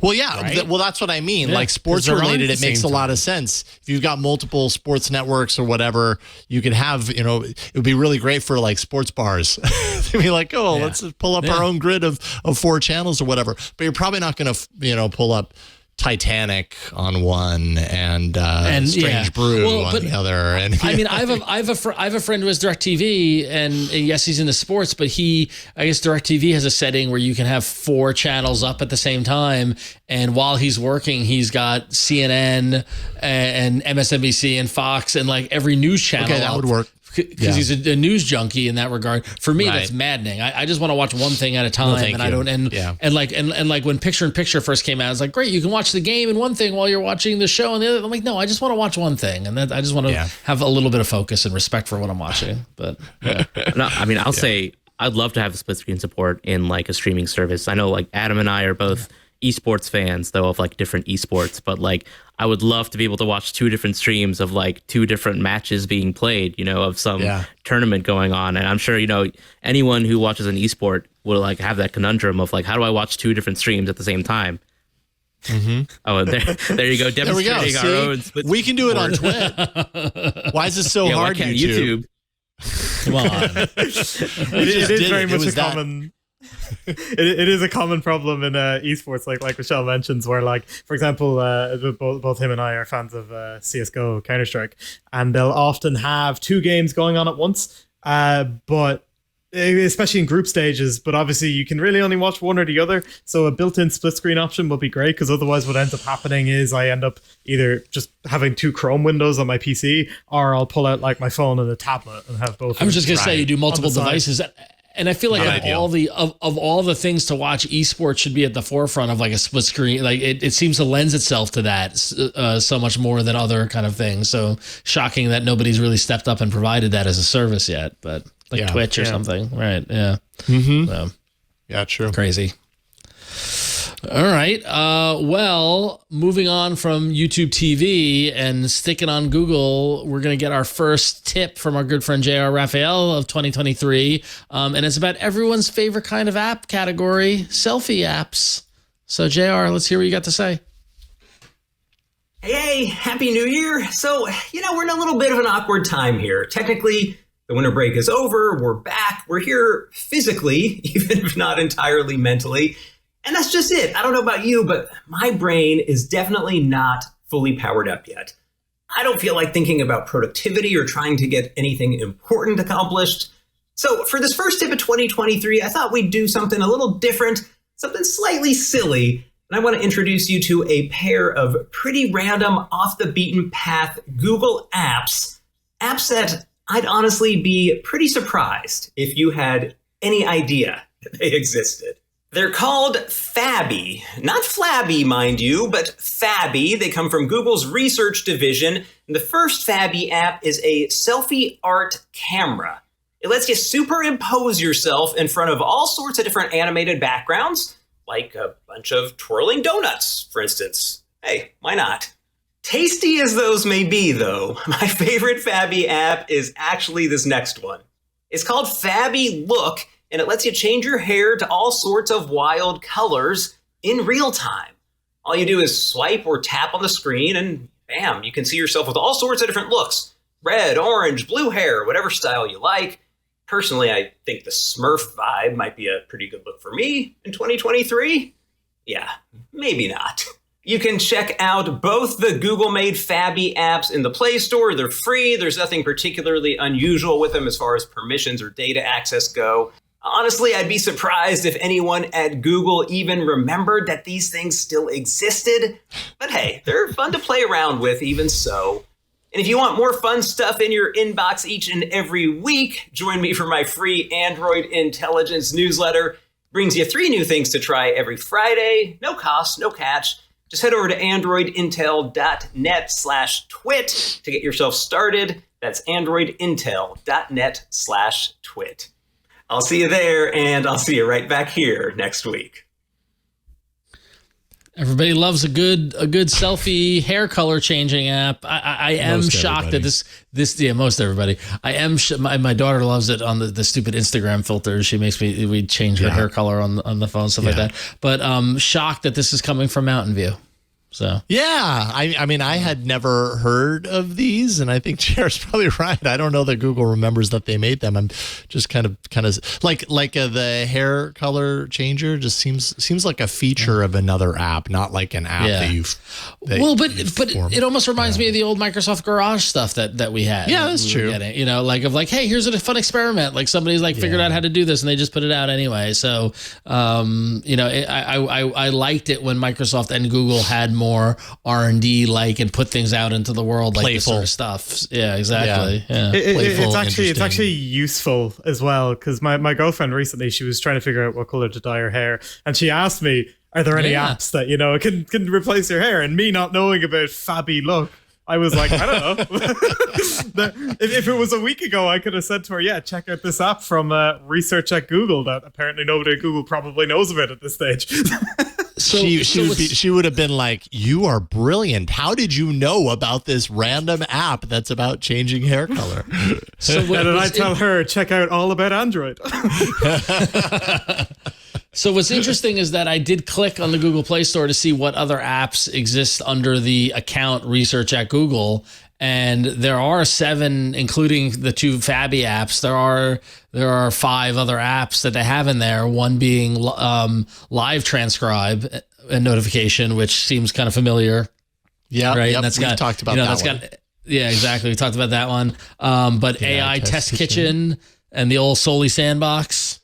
But Project Activate looks pretty interesting, where it's unable to speak or use technology with their hands. So it's like an accessibility exploration app. So yeah, for those with ALS, muscular dystrophy, cerebral palsy, multiple sclerosis, app enables you to activate customized preset communications of facial gestures. And that was updated September 2021. So it's not like it's like dead in the water, like somebody has been maintaining it. Yeah. So, interesting stuff. I remember talking about that one too. I think we featured or mentioned that when that one released, because it was like, it's like creating macros or shortcuts with your facial gestures. Very interesting. Now that said, Fabby Look hair color changer has not been updated since June 2019. So clearly whoever worked on that has moved on. But the Fabby selfie art camera app was updated in March 2021. So yeah. Okay, fabulous. Yeah. All right. Well, thank you. Oh. Yeah, thank you, Burke. All right. And thank you, JR, for finding these strange little apps. See, we don't need the Android arena. We have JR. He shows you some of the apps that maybe we would have brought into the arena back in the day. Coming up next, a little bit of your feedback. AAA at twit.tv if you feel like leaving a voicemail. Do you remember what those are? You can do that. 347-SHOW-AAA. If you do that, just a gentle reminder, keep it short, like a minute, maybe a minute and a half at the most. Sometimes we get voicemails, and I'm not kidding you, they're like 5 minutes. It's like, you could say the most brilliant thing in the world, and we're probably not going to play 5 minutes of audio. So just kind of keep that in mind. Philip wrote in to say, and this is very timely, says, what I've run across is a glitch with LastPass. Get in line, Philip. Imagine that with all the hacks that's been going on with them. My master password no longer works and has never been changed. Therefore, I cannot get logged into LastPass. It was always running in the background on my Pixel 6. Definitely not my favorite phone ever, but that's another story. I am looking for something to replace LastPass because of said problem above. I relied on it for many years, but can no longer deal with their hassles. I am looking for a free password manager. I'm having a difficult time finding one suitable. Could you please shed some light on your feelings about LastPass? Can you provide an alternative? I don't have the income to pay even a small amount, and I'm looking for a free solution. I always want to support the devs, but at this time, I just cannot. Well, Philip, you're right. LastPass has encountered a whole lot of not good stuff in the past few months. On top of that, so, and anyone who wants to find out about this, by the way, and really get a good understanding of this, this is perfectly timed. Earlier today, Steve Gibson had a fantastic episode that focused entirely. Usually he covers all the different security news topics and then has like at the end of the show kind of like a feature. The entire show featured LastPass. What happened, like the hack, how LastPass fumbled multiple times on revealing exactly what happened, and has really not been very forthcoming at all as far as this information is related. What Steve plans to do in light of recent information different LastPass different password managers that you can use if you want to replace LastPass, how to do that. So do not miss that episode. If you are at all interested in password security, or you're a LastPass user. I mean, it basically, like, I had already kind of decided that I'm transitioning away from LastPass. I've been using LastPass for years. They were a sponsor on the network. And actually the studio was named after them for 2020 because they were largely how we were able to survive through the pandemic. They bought studio naming rights. So, it's a little weird because we were so focused on LastPass, and then all of this stuff happened and they just fumbled completely. So definitely check that out. twit.tv/SN. You can find today's episode. I think it's up right now. Steve recommended, and this is my plan. By the way, they are a sponsor on the network, but this is not a paid endorsement. This is just my plan. Regardless of that, is Bitwarden. Bitwarden is an open source password manager. They have a free tier for personal use. It's exactly what you're looking for, Philip. $0. You get unlimited passwords, unlimited devices. You get all of its core functionality. And Bitwarden says it's always for free. Again, I promise you this is not a paid ad. This is just the password manager that, like, from knowing what else is out there, this one seems like the right one for me. They do have some paid for tiers, but you don't need those for what you're talking about. If you have like if you want a family plan, you're going to have to pay a little bit, but even then it's really not that much. $10 a year for premium personal use. And that gives you like 2-factor authentication and a few other features. But it's a real mess. Like everything that happened with LastPass basically means that somebody owns all of those encrypted vaults, password vaults. So 2FA, 2-factor authentication isn't going to save you. They own that in perpetuity. And so at some point, even if your master password was really, really long and strong, at some point down the line, there is, eventually there is the ability to crack that. So, I'm going to go in and change all of my major passwords on all of the services, the financial services, the really important things, just to be safe, because somebody owns that. And if they are able to crack the encryption, that would not be good. So it's a real bummer, but you are not alone, Philip. There's a lot of people in that position. Anyone else here on this panel been using LastPass, impacted by this at all? I mean, I'm a LastPass user. As soon as the news hit, I changed my master password, and I'm mulling what I do now. You know what I mean? Like, I don't necessarily want to go through and change all my passwords in every account. I mean, I've got hundreds and hundreds of accounts in there, but like, if that's what it takes, that's what it takes. My one question about moving to Bitwarden, is there a way to transfer what you have? You know what I mean? Like, is there a way to migrate to it? Right? And there is. There's a migration pathway. And, a number of people at Twit have done that already. Leo's done it. It's not 100% perfect. My understanding, actually, the only thing that that I understand that really hasn't worked for some other folks at Twit who have done this is that if you have images that are stored in that protected vault, the images aren't transferring over, so you might have to do those kind of manually. But if you got protected notes and all of your passwords and everything moves over. You also have to just make sure to get rid of that file because you can export it and then you import it, and it's it's an unencrypted CSV file, so you just got to make sure you get rid of it afterward. You got to burn good it. Good point. Really good point. The other alternative for people who may be kind of scared off of cloud-based password managers in general would be something like KeePass, which is KeePass. That is like more roll your own solution where you can run it locally, or there are plugins that you can get that make it cloud-based if you maybe rent a server or something so that you can have it on your devices. But if you just want something that manages your passwords on your computer that doesn't go anywhere else, that is an option as well for people who are looking to do that, and it's free completely. And like I mentioned, it has plugin support, so there's a lot of different development and stuff that goes on for it, but it is very much like you control it. You're the one who needs to make it usable for you, as opposed to just having an app that makes it convenient, which is 90% of password management, to be honest, is convenience. Yeah, for sure. So Yeah, I use KeePass on a daily basis. It's my preferred password manager. And like Adam mentioned, it is a more cumbersome solution than Bitwarden, because Bitwarden is just one solution.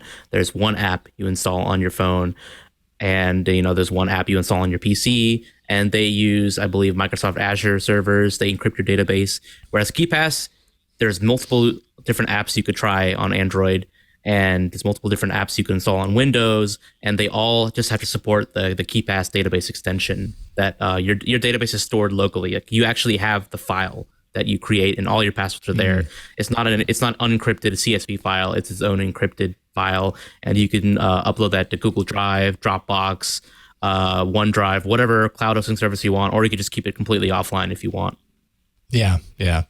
I should also mention, if you do plan on checking out Bitwarden, there is a self-hosted option as well there too, so you can do that. But yeah, KeePass is a very very good alternative. So it's just it's such a, I mean, it really is kind of worst case scenario, right? Like we it's security and convenience at the end of the day. Like you said, Adam, we're told time and time again, our passwords need to be long. They need to be, a mixture of all these different characters, uppercase, lowercase, symbols, blah, blah, blah. So basically impossible for us to just know. So if it's impossible for us to know, then we've got to put them somewhere. And it's I don't know. It's the deal that we make with the devil when we choose to put something that valuable in the cloud in some way, and you hope that you can trust where you're putting it. And it's unfortunate that it happened this way with LastPass, because it really just means everybody has to scramble and do something completely different. I think it's important. It warrants that. This isn't just like, well, maybe I'll stick around and see. My personal advice is get off of LastPass. Like they've proven time and time again in the last few months just how poorly they can handle a situation like this, and I don't have any trust in them anymore. So at least you won't have to worry about all this stuff once we switch to passkeys. Yeah, that's true. Hey, that's a really good point. Or at least, so that's the benefit that passkeys are being, sold to us around, is that, hey, this is a different way of doing passwords, and it doesn't suffer the same consequences. And not to take devil's advocate or contrarian to this topic, because I agree with you, it's immensely disappointing like that we got behind a application like LastPass, and like really, you give, like, talk about giving such a sensitive data. There's a level of trust there, and you want to make sure this stuff will go through. And if you listen to Steve, listen to Security Now. Steve outlines everything that happened. There's a bunch of blog posts outlines what happened. There's a lot of like poor decisions by LastPass in terms of how they communicated this, and the timelines and all this sort of stuff. Dropping the news right before Christmas when not a lot of people are looking, like things like that. Yeah. But it's important to also note that if you were a LastPass user or are a LastPass user, that the encryption that your master password is done with an algorithm and what they call iterations, which is basically the iterations is how much work someone would need to do with a graphics processor card to actually get it to crack your password, right? And it can be anywhere from a year to 200 years, or $7,000 to $1.5 million cost of that hacker to hack your master password and get access to that vault, right? And understanding that, you got to think of like, okay, well, if they've got all this data, who are they going to go after? More than likely, they're going to go after businesses, journalists, government people, celebrities, so like I have a little bit of security, like I'm, while there's some people who follow us, Jason, and like us, it's like I'm not a Kardashian, thank God. Like no one's trying to get into my stuff, right? So my hope is that as much as you would like to be a Kardashian, right, Ron, no, you're not a Kardashian. So like my hope is that whoever has these vaults, I'm a lower priority than someone who's in crypto, who they want to get access to those financials and all that sort of stuff. It doesn't mean that I'm not going to do anything. Doesn't mean that I don't change my master password. I don't change my core account. passwords, my financial stuff, all this sort of stuff. But it's not as if like all of my passwords are out in the free and clear on the internet for anybody to use, you know? So just to level set that, like there is, you know, it's not 100% doom and gloom, but it's pretty bad. So, yeah. I mean, you know, at the end of the day, when it comes to security, if you know that you've been compromised, that's right. You're right. It's probably unlikely that anything's going to happen in the near term with my information that's out there as a result of this, but it's not, you know, it's not 100% secure anymore. And that's just the reality. It's like, okay, well, then you do, you know, in my opinion, for myself, I do need to make a choice and do the uncomfortable thing and switch. And that's up to, and that's up to everyone. Everyone is up to their personal choice. But as Jason said, LastPass has not done a lot to make us feel safe. And that goes a long way. No. That's a bummer. Yeah. So indeed. Yeah. So there you go. I hope that's helpful, Phil. And always use 2-factor on all your accounts, please. Like always use 2-factor.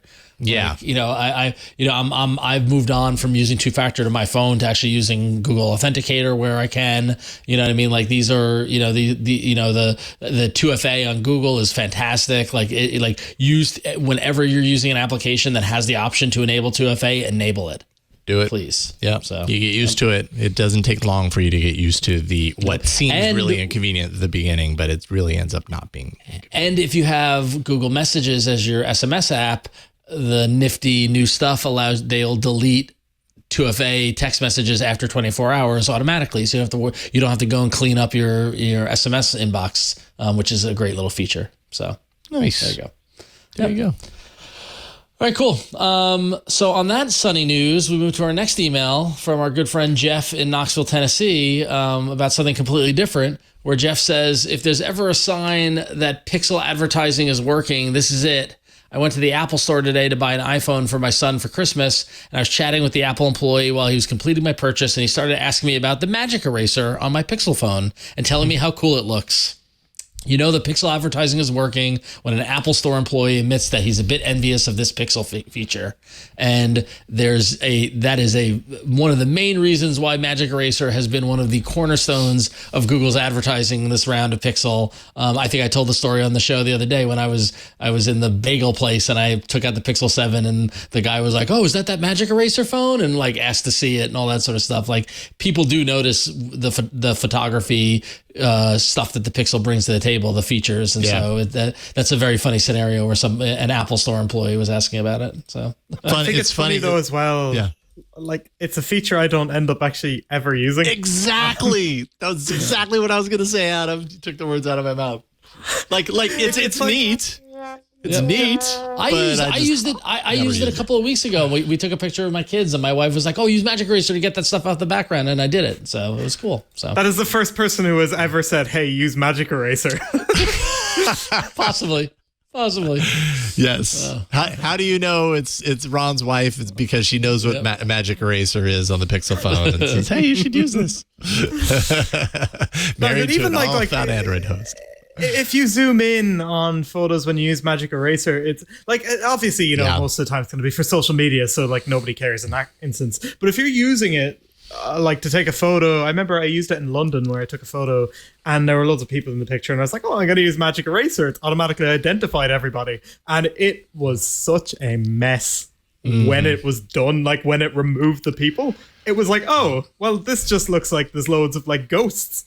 Like it did not do a very good job at all, and it's kind of been a few instances where it's just I don't want to use it because the results are not very good, and so it's become a thing now where I don't even think of it. Sometimes it's worked very well. I've had 1 or 2 times where it actually was excellent, but 9 times out of 10, I just prefer the original photo. Mm-hmm. Yeah. Same.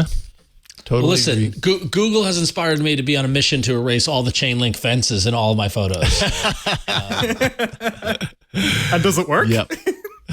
Sometimes you get this great little, you know, in Photoshop, the copy, not the copy and paste tool, but the tool that replicates something in the other photo. You know, stamp tool, and you get that like weird kind of like wave. You get that effect. Yeah. So. Yeah. Yeah, I'm actually searching. Okay, I found it. I thought I could find this easily. here. I'm trying to. I did this with Magic Eraser, with the Magic Eraser feature where you could draw in one time, and I'm trying to see if I can quickly share this to Burke from my Google Photos. So give me 1 second here. I remember judging you so much when you were demonstrating it because I was like, "Oh, I wish I could find. I wish you could search by photos, edited photos. You know, like yeah. No, You know what I did? I did a search in Google Photos for chain link fence, and it came up. Nice. Yeah. That's awesome. So I just shared it in the Slack. I don't know if you have that or if I should put it in the doc. You just shared the research link, not that one. Whoops. No. Oh, wait a minute. No, did it not? It didn't work. Here, hold on 1 second. I can wait. Create link, copy. Okay, I'm putting it in the doc. It's a photos link, and then I'm also putting it in our Slack. And this is just the after. To give you a sense of what it looked like when I took the time to try and draw out the chain link. So you know, sort of, but nowhere near the Google I/O example that they showed. Wow, it's like you'd never know there was a chain link fence. But if you go over to the green area to the left of his feet, yeah, there. Keep going, and down. And you can see, right, there was chain link all over that, and there's a part of it that was erased that looks normal, but then there's another part of it that's just a big swirly black thing. Yeah, now it's just smeared. It looks like someone just took a broom and just like sweep that one row, but did nothing else. Yes, exactly. Not perfect. Maybe someday I wish Google Photos I wish Google Photos let you sort by photos you've edited, because I can't find I want to find the example, the one that I magic erased, and I can't find it. So. Oh.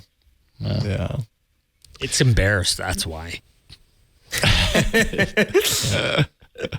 It doesn't want you to know. It doesn't want you to find it. All right. And finally, we have reached the email of the week. That was not a very triumphant throw to the email of the week. I'm sorry, Irv, but you are the email of the week, or your email is the email of the week anyways. Irv wrote in to say, I know Android Auto is a very touchy subject almost weekly on the podcast, and I definitely hear your pain. I, like you all, miss Android Auto for phone screens since my car also does not have the latest tech to have built-in Android Auto in the dash. I relied on AA on the phone screen for years until Google pulled the plug and substituted Google Drive mode, which was garbage in comparison. And of course, Google killed Google Drive mode unless you're actually using the Maps app to go somewhere. Well, that's not the way I use it. I like the AA interface to quickly get to the apps I needed. I think I found a really good replacement in AutoZen. It picks up where Android Auto left off, and I think it actually improves the overall concept. It offers its own Maps view with navigation, but you can choose to use Google Maps or Waze, etc. If you prefer those, when navigation is called upon, music, podcast, and messaging apps are available via the interface, much like Android Auto offered, with nice big app icons to tap when needed. It reliably auto launches when it connects to my car's Bluetooth, which would fail many times with Android Auto, and auto plays whatever I was listening to from the last time I was in my car. I'm 1 month in, and I'm a happy camper. The app offers a 7-day free trial, 4 subscription models to choose from. I chose the yearly subscription for $6.99, but there is also a lifetime subscription for $13.99 if you really think it's great. So I wanted to pass that along since you are all Android Auto fans, and AutoZen just might fill that void that Google left behind. Thanks, Irv. Thank you, Irv, for sending in your app review. I love it when folks send in a review of hardware or apps that they're liking, especially because sometimes people say, I wish there were more app suggestions in the show. And when you all run across an app that you're really loving, send in a review to us, AAA@twit.tv, like Irv did, and you also might be the email of the week. You never know. Could happen. But yeah, I was kind of looking at the interface. Looks kind of nice. It's definitely different than what Google had with Android Auto, so it's a different approach. But, there's always an app to fill the void somewhere out there. Actually, what a lot of people don't know is that there actually is a way to run Android Auto directly on your phone. and it uses a bit of like a trick.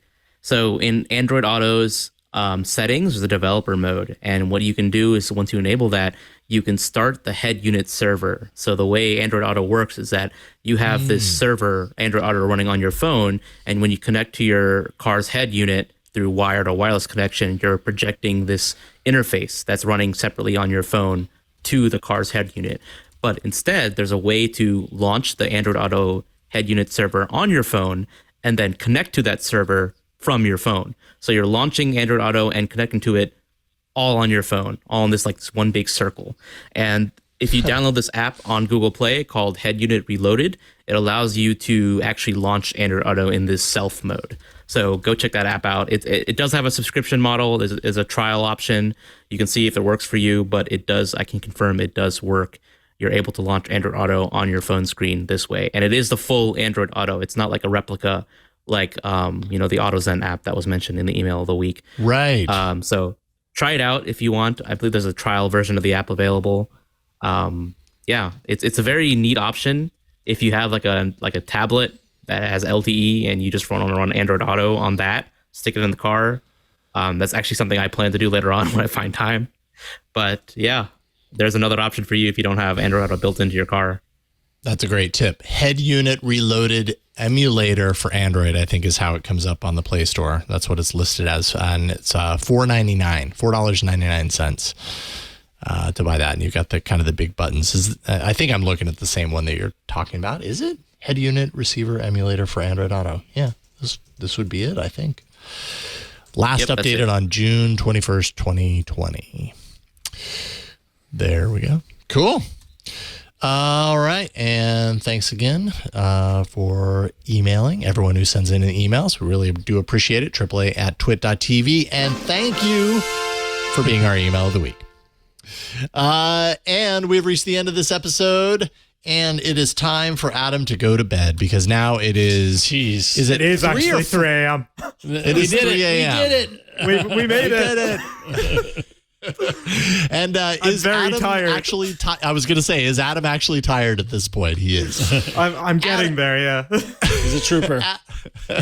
Thank you so much, Adam, for sacrificing your sleep for us. It was a lot of fun having you on, and we've got to have you back. I love your energy, and I love your knowledge. And if people also love your knowledge and want to read your knowledge in the form of words on a screen, where can they do so? Where do you want people to follow you? So my Twitter is Adam Conway IE. It's not Adam Conway, it's Adam Conway IE, where IE stands for Ireland. The Instagram is adamc.99, and my Mastodon as well is @adamconway@mastodon.ie. So those are the various places where you can find me with personal words, and then you can also find me on XDA, just publishing random things relating to technical content. I mean, I should also mention you're very prolific. You write a lot of content for XDA, so I'm always in awe of people who write the breadth and so many articles going up all the time. Like, gosh, I don't have that skill. So, right on. Thank you, Adam. Really appreciate you coming on. Thanks for having me. Yeah, it's our pleasure.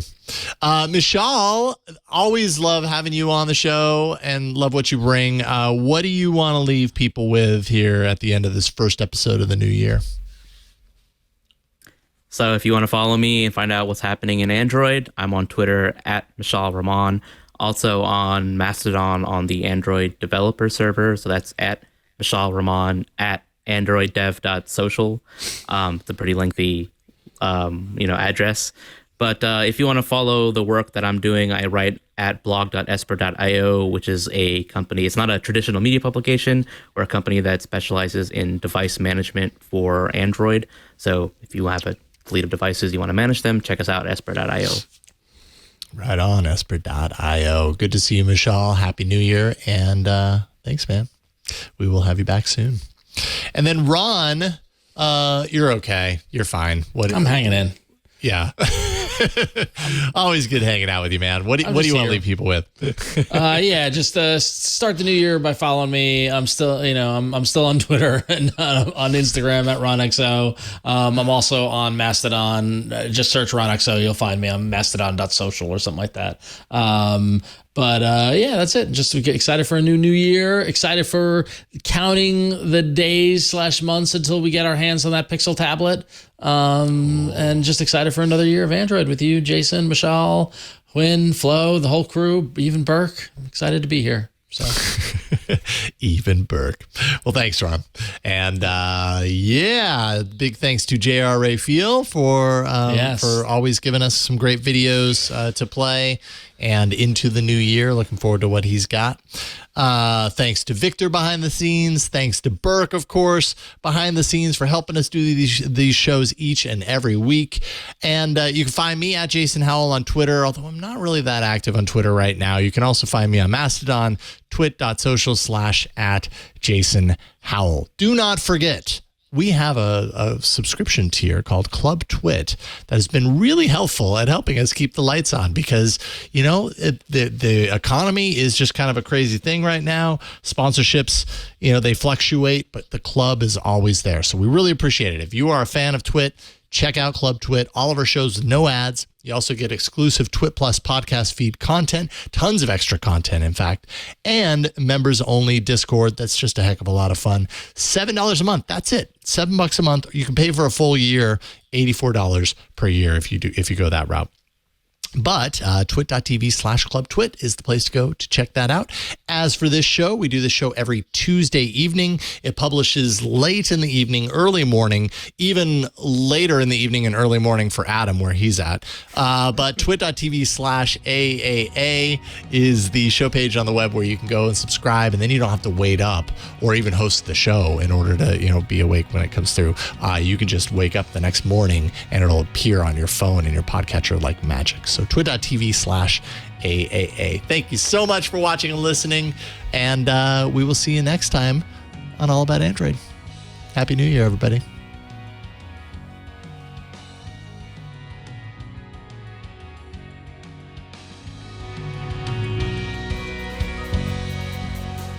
I'm Jason Howell. What do you get your favorite geek who already has everything? Well, I know just the thing. It's a Club Twit gift subscription, of course. Twit podcasts keep them informed and entertained with the most relevant tech news and podcasts available. And with a Club Twit subscription, they get even more. They get access to all of our podcasts ad-free, the members-only Discord, exclusive outtakes, behind the scenes, and special content, and exclusive shows like Hands on Mac, Hands on Windows, and the Untitled Linux Show. You can purchase your geek's gift at twit.tv/clubtwit. They're going to thank you every day for it.